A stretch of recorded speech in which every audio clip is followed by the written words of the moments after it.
ำศพกินตำศพหายหอบเจ้ามาว่าเจ้าเห็ดมือพอมีทำวันเนี่ยเอานวดที่นี่ดูเลย สวย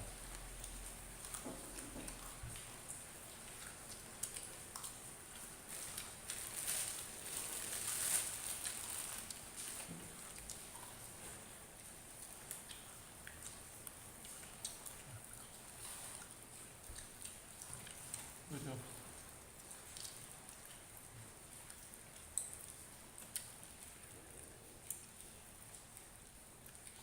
บุ้ยกระปูอ่ะบุ้ยกระปูเนี่ยไม่เปล่าพี่ฮะจะมาบอกเอาอีกนะมันถูกขึ้นว่ามัด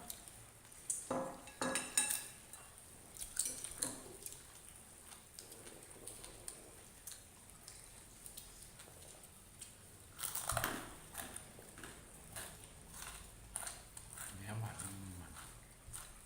ทั้งมันทั้งใบชุบกระเต็มมือลงไป ใบมัน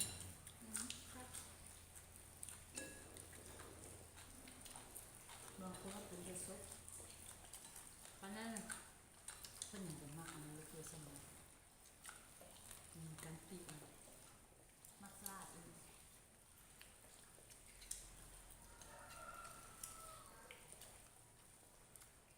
มีแต่อันนั้นก็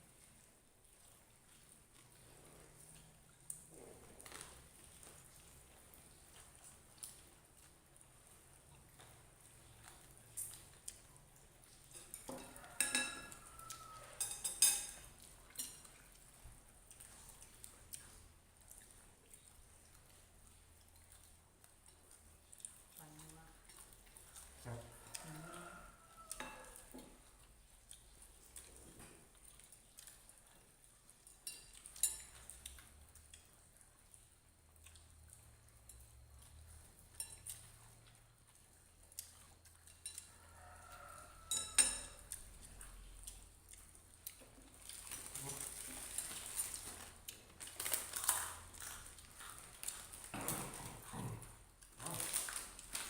มันก็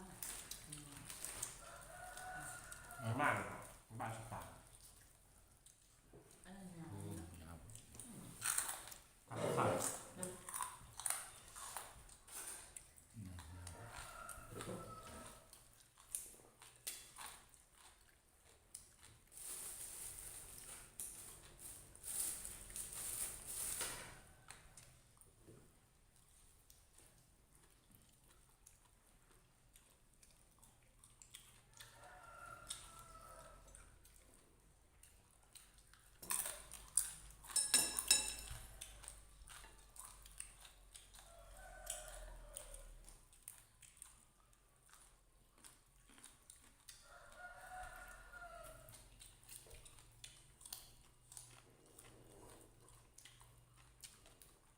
เดี๋ยวพักอีกมุมนั่นแหละเป็นพักอีก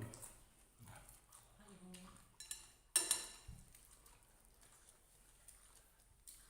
แล้วแม่พร้อม ก็มันตาไปคิ้วนี่นะครับ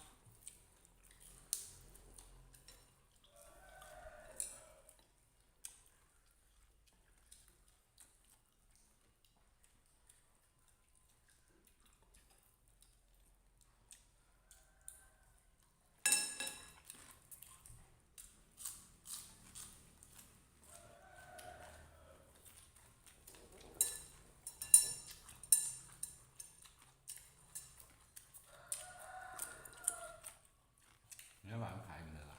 เขาจะทำเขาคิ้วซิ ฮะ เขาคิ้วซิ เกลือ ผ่านทางเลยนะทางเตอะคิดว่าเพื่อซ้ำใต้ดินบ้านผ่านรถ มันมาทางที่ แคมทางแล้ว มันขายเอง ถ้าไปเพิ่งนะไปส่งเธอเสื้อเห็นก็ขาดดีแล้วมีคนมาซื้อตลอด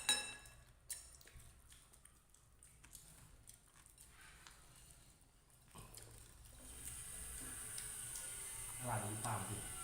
เอาไปในหนังสือไปกำลังเล่นหนังสือ แม่สื่อมาที่ยัง ไป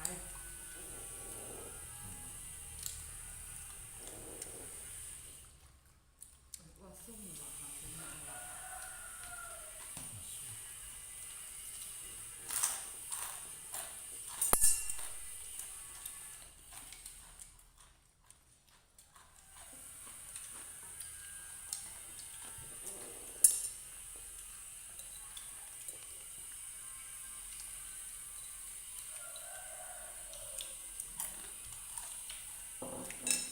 กินเหรอหยิบเอาหยิบเอา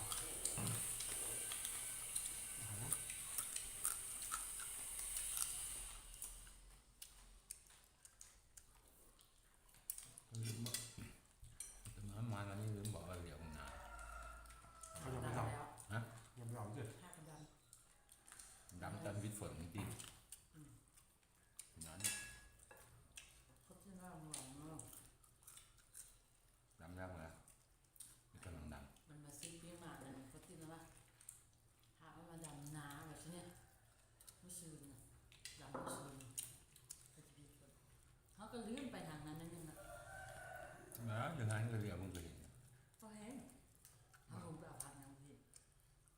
ไอ้คือเปิ้นน้ำเปิ้นเข้ามาเหลียวมึงก็เห็นเป็นเครื่องบังคุณมั้ง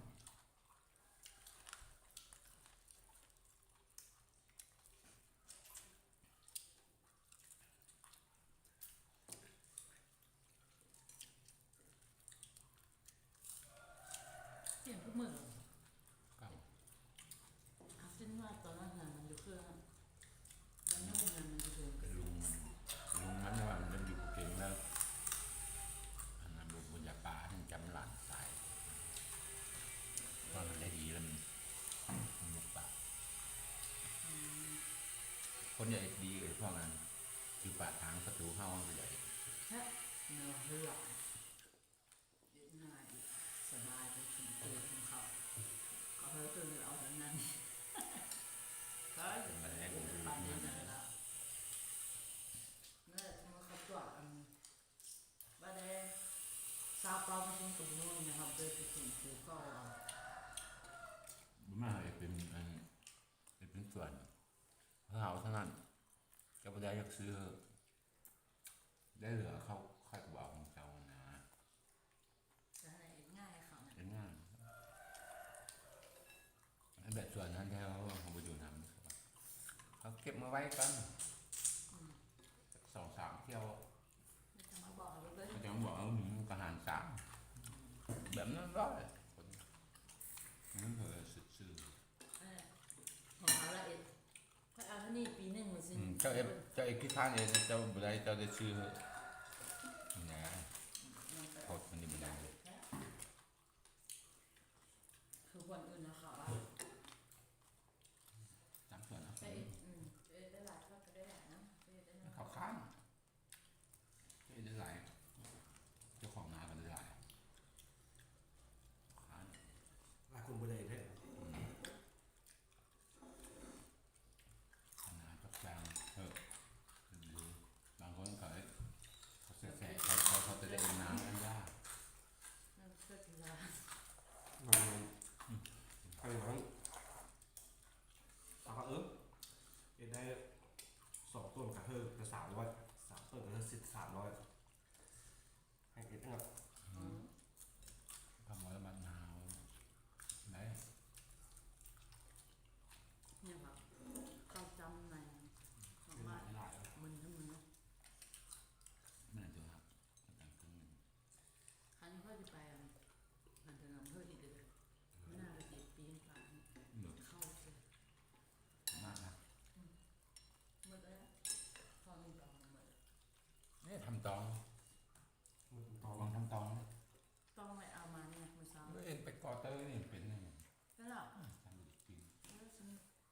น่าปีนป่านอีก อืม รอผักเลยร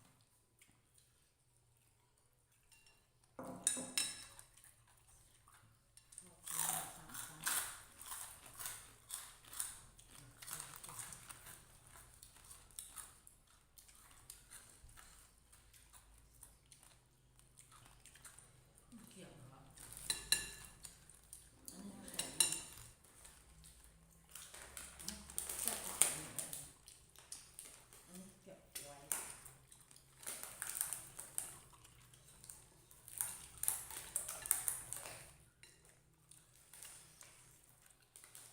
ฟุ้นต่างหากดินี่มันเขาฟุ้นได้ไหม